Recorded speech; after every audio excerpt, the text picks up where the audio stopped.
We'll start with the heating system, shall we? That's probably a sensible thing. So what we've got in the development here basically is a central energy centre plant room where the boilers and the CHP are providing the heat.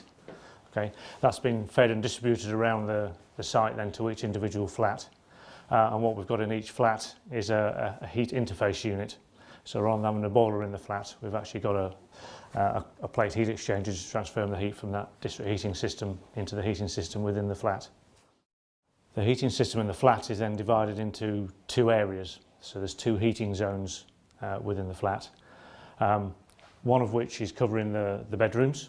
So there's a thermostat in the bedroom which is controlling the temperature in the bedrooms, and there's a thermostat in the hallway that's covering the living areas, if you like, and the bathroom.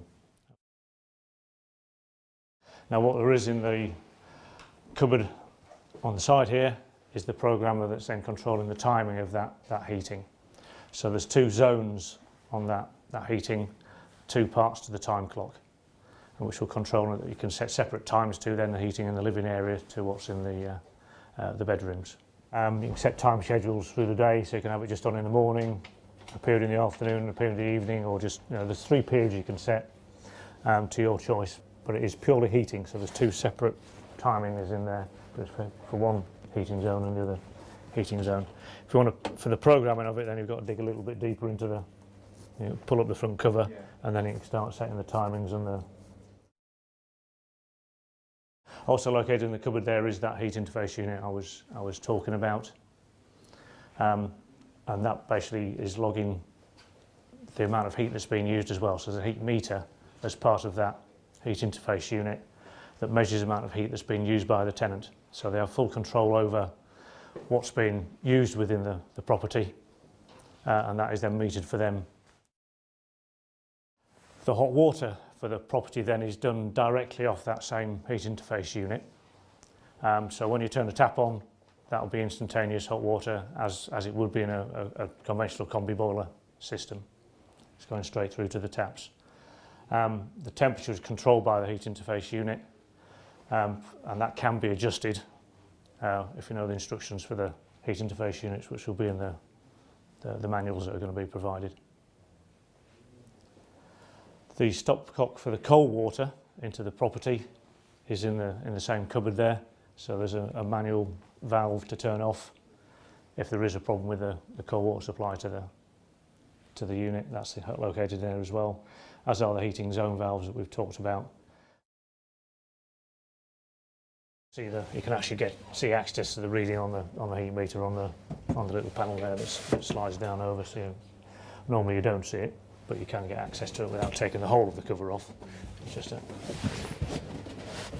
just by sliding that up.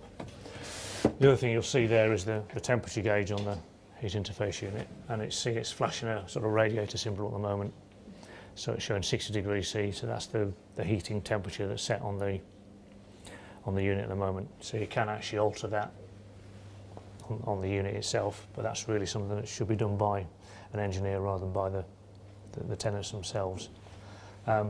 You'll also see the little lights there.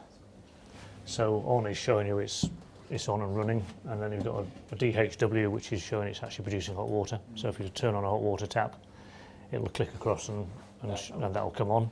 What you will find then, if it clicks across to hot water, when you turn the tap on, is that temperature will change and the symbol will change to a little tap. So it's now showing the temperature of the hot water temperature that's set again. So again, that's set on the HRU, and that will limit the temperature going out from it.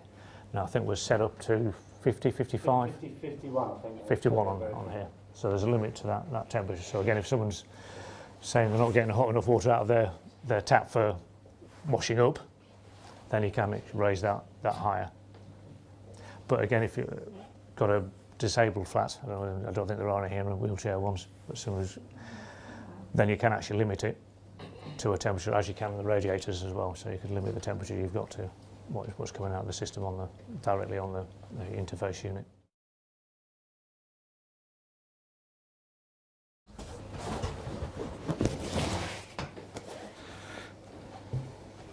So the pump for the heating system's in there as well. So there's two plate heat exchangers, one for the hot water and one for the heating. So that's the district heating primaries coming in the top there. So if someone was to turn these off, they'd lose all heating or hot water. So leave well alone. Then we've got the heating flow going out, the cold water coming in, and the central heating system as well coming out the bottom of the unit. So then the adjustments for temperature are actually underneath the side there, so you actually have to get a screwdriver in to change any temperature. So I say it shouldn't be something that the tenant's doing, that's more for maintenance engineers to come and have a look at on that sort of side of it.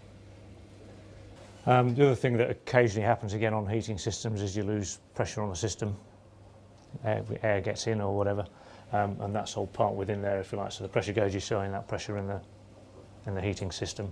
So if that drops down to 0, you might well lose your heating, and that needs topping up again. So this little loop in here is a way of filling up that heating system. So again, you know, in theory a tenant could do that, but really that ought to be someone coming to do that for them. Something I'd be happy to do at home, but other people might not be. You know, just to top it back up to boost the pressure. It might saving a call someone out to come and do that. The other thing perhaps it's worth mentioning is that, as with a combi boiler, the hot water does override the heating.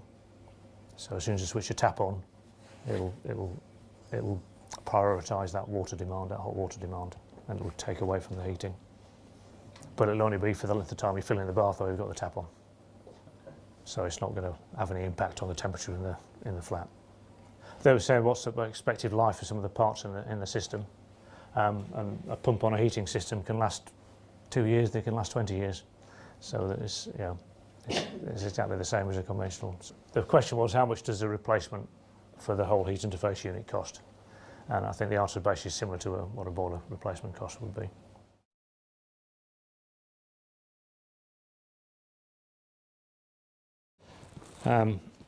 Drainage for the sink is all under the site there, and we've got a tap in them for future use of a dishwasher, and there's a drainage point in there ready for that as well. And we've got a tap in them for future use of a dishwasher. Okay, so just move on to the ventilation system then for the property. What we've got on the development here basically is a central ventilation system. So what the basically is fans on the roof of the blocks with ducts coming down through each flat. That's all controlled on a central system basically. That's controlled based on demand. So if there's more demand in the flats, the speed of the fan ramps up and it'll pull more air through the system.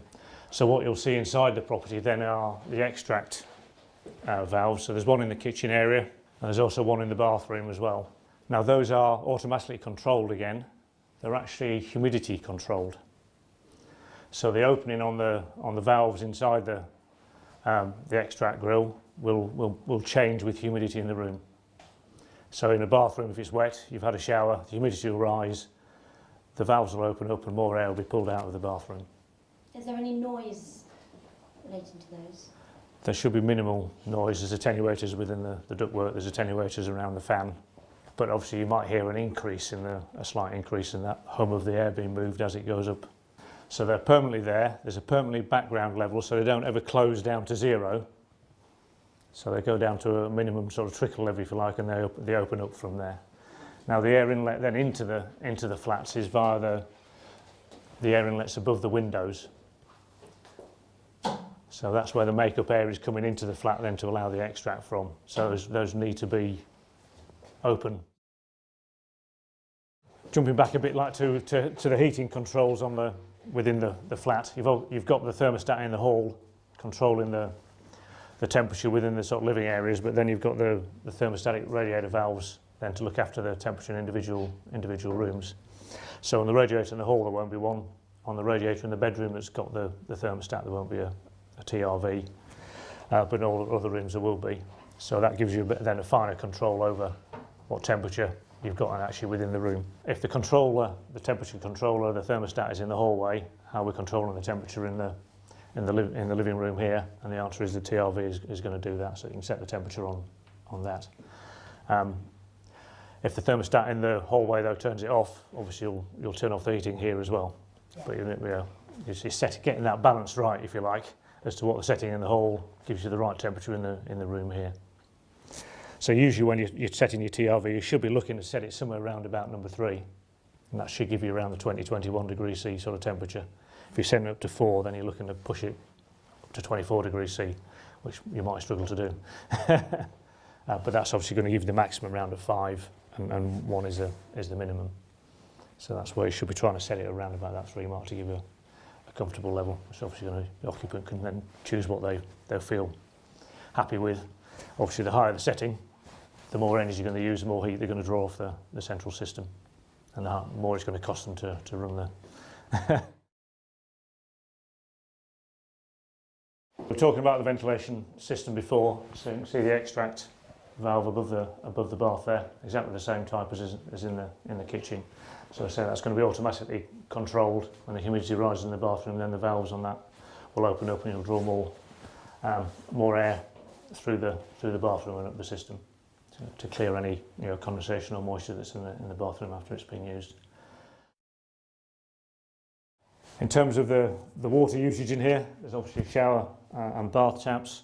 The control of the temperature of the shower is off the tap itself, but there is underneath the bath a thermostatic mixing valve that's going to limit the temperature of the water coming to that valve. So we preset that to 45. The absolute maximum you can get out of it is 48 degrees C. So that's sometimes an issue that gets raised, if you like, that people say my bath water's not hot enough, or it's not hot enough coming out of the tap. That's because it is limited, and it has to be limited by building regulations these days. So there's a limit to what you can lift that to. So to get to that, you take the bath panel off the side of the bath to access it. Obviously bath taps there. Again, if that needs looking at or maintaining, then the isolation valves are down below the sink to access that or to isolate it, and then it can be worked on.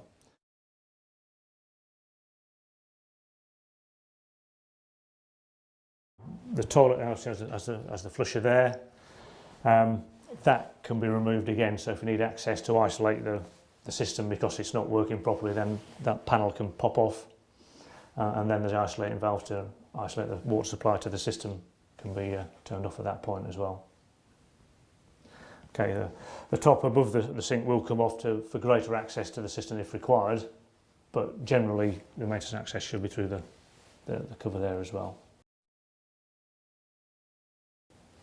The other thing we've got then in the bathroom is the radiator, which we've got our thermostatic valve on again, so you can control the temperature on the towel radiator on the dial on the side. So again, we're hopefully should be running around that 3 mark. But if people want it higher, then it can be set that little bit higher. And the control of this is then with the rest of the thermostats in the hallway there. So I was just saying that this is the thermostat in the hallway, so it's a conventional manual thermostat, if you like, so it's just a matter of rotary one to the setting point you're after. So obviously higher or lower, but the setting point should be around 21. And there's an identical thermostat in the bedroom then to control the temperature in that area as well. And the two of those independent zones we talked about earlier.